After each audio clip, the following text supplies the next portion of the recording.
everyone, Niklsun here, and welcome to Coming Soon Reviews. This is a show where, once a week, I will be going over a major wide release and going over both the positives and the negatives of the film, as well as giving my overall impression of what I feel the film deserves. So, without any further ado, let's get started with my review of Marvel's Guardians of the Galaxy. Alright, so I'm going to start off with the positives. This movie, I think unanimously, if you even just go and look online, especially at Rotten Tomatoes, this movie is being universally loved by everybody, which really goes to show that Marvel knows exactly what they're doing. Because when they first announced Guardians of the Galaxy, it was, people kind of were shrugging and shaking their heads like, what? They're doing Guardians of the Galaxy, one of the most obscure comic titles out there? But there's a reason why. And when you see this movie, when you see the talent that was put behind it, when you see the cast they got for it, the overall story, everything about the film, it works. Everything works, from the unique characters. Each character is independent of one another. No one is similar. Like, you have Dave Bautista plays Drax, and Drax is from a species that is, according to the movie, very literal. They don't understand metaphors. They don't do anything like that. So there's lines in the movie where they said, oh, you know, it just went over his head, and he goes, nothing would go over my head. My reflexes are too hot or too fast. I would catch it. You know, like, it's just, and when you hear that, you think that's just a stupid line, but when you see it in the movie, it works. Not only just because of the delivery, but because of the tone that they've set. The interaction between all the characters is what really makes this movie work. Especially Rocket. Bradley Cooper voicing Rocket, I mean, they really could have got anybody, but his sarcastic tone and his timing and everything like that, everything works with Rocket, and he ends up becoming the most beloved character, which they were even saying that when they first announced the movie. They said that Rocket was going to be the standout of the movie, and you can really see why when you watch this film, because he is, not only is he hilarious, you get a little bit of backstory on him as well. This movie does have a lot of heart to it. Like, the opening scene in the movie almost had you tearing up. Like, it's heart-wrenching when you watch it, when you see what some of these characters have had to go through and what evolutions they've had to go through in terms of getting to where they are now. And it really is incredible that a movie like this, that's so off the wall and so weird and goofy, can also have a lot of heart to it. And I was really surprised about that. One of the other things that I really liked about it is each character gets a moment to stand out. They each get their own moment to shine. Especially Groot. Groot does finally get a moment to shine. I'll get into my negatives in a little bit, and he is a part of it, which is kind of unfortunate. But another thing that really surprised me about it too was the fact that they actually had a pretty decent villain in this movie. They actually have a couple of them. I don't think it's any secret anymore, so I'll put a mild spoiler warning right here. But I don't think it's any more of a secret that Thanos does show up in this film, albeit in more so of a cameo than anything else. So, I mean, you really do get a sense of the connection between the rest of the Marvel Cinematic Universe with Thanos. And even right off the bat, they really heavily talk about him, with Gamora being one of his daughters, Nebula being one of his daughters, him being the Mad Titan and controlling everything, Ronan potentially working for him. But with Ronan, he was one of the most intimidating villains that the Marvel Cinematic Universe has had. I mean, he almost comes across as what Malekith in Thor: The Dark World should have been, because he's this omnipotent villain. He's just hell-bent on dominating the universe, but he actually is a threat. Like, Malekith, I never really thought was a threat. I never saw him as a threat. They just didn't convey that to me.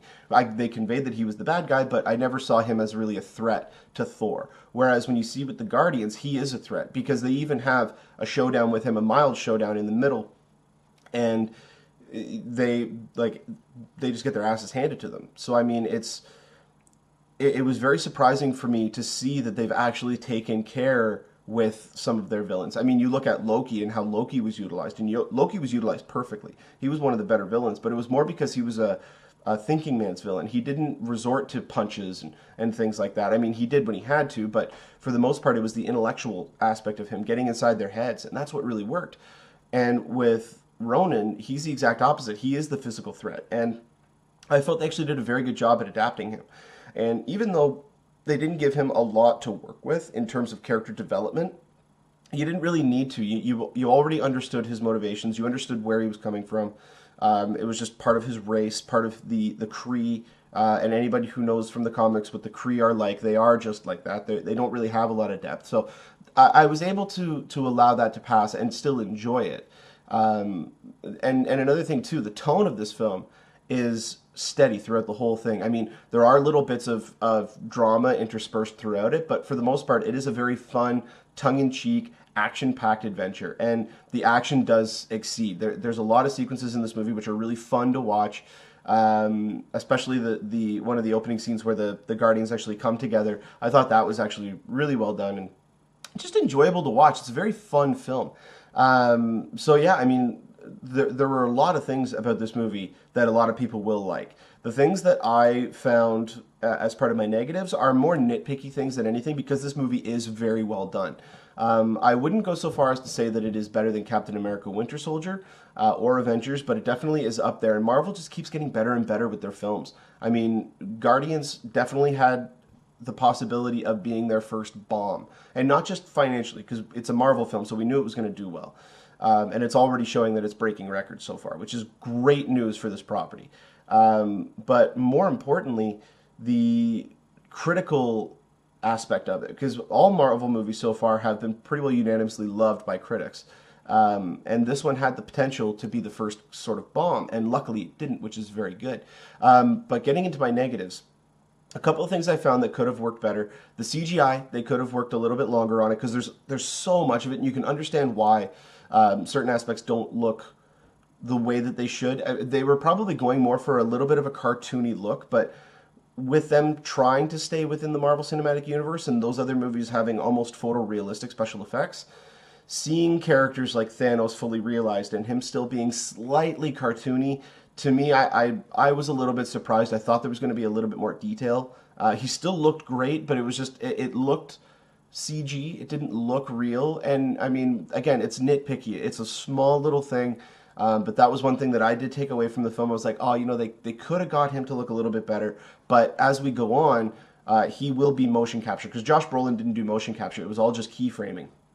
And so he will be doing mocap and potentially some prosthetics. So when he pops up in the next few films, we will hopefully see a little bit better of him. But also, one of my other negatives about the film is I felt that Groot wasn't utilized fully. I mean, with them teasing that you're going to both love Rocket and Groot, and you do love Groot for the times that you do see him, but I felt there was more potential for him. There was more emphasis that could have been put on his character, especially his interactions with Rocket, because we only get a few of them in the film.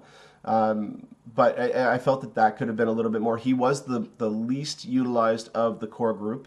But I mean, there's always the sequel, because we already have Guardians of the Galaxy 2 announced for 2017. So, and when you watch this movie, you understand why they've already announced a sequel, because this group, not only just the acting, but the creative team behind the film, everybody just worked so well together. And you could tell everybody had a great time working on this. They have a lot of great ideas, and that there are a lot of places for this film franchise to go. Especially with the rumor that, or even James Gunn, who's the director, coming out and saying that he has ideas for a potential crossover with Avengers, and that's where they think that it is actually going to lead. Now, whether or not they show up in Avengers 3 is another story, but we already know Guardians 2 is coming out. It's going to be out just before, I think, the second film before Avengers 3, because Avengers 3 is going to be in May of 2018.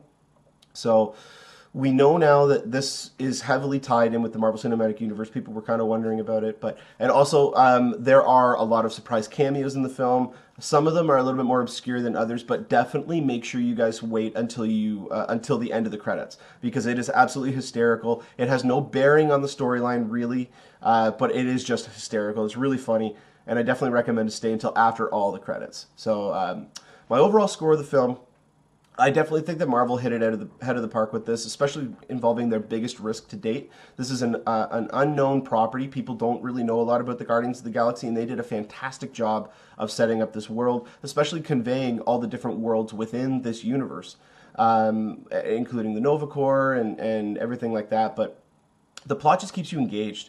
The movie just keeps you engaged from beginning to end, and there's never a point where you feel bored, because it just keeps going and going and going, and it's a great fun ride, and I definitely recommend everybody to check it out. So my overall score of this film is going to be 9 out of 10. There were certain aspects that I do feel they could have done a little bit better, but with this being their first try out the gate with an unknown property, they hit it out of the park. This is a fantastic movie, and I recommend everybody to go and see it. Well, that's my review for Guardians of the Galaxy. So if you guys definitely recommend to check it out over the weekend, you can go ahead and click the subscribe button down there at the bottom of the corner to get updates whenever I post a new video. You can find me on Twitter at Niklsun, Niklsun, for all of your movie updates. And you can also find us on our Facebook page at facebook.com/movienewswithniklsun. And until next time, you guys enjoy the rest of your day. Take care.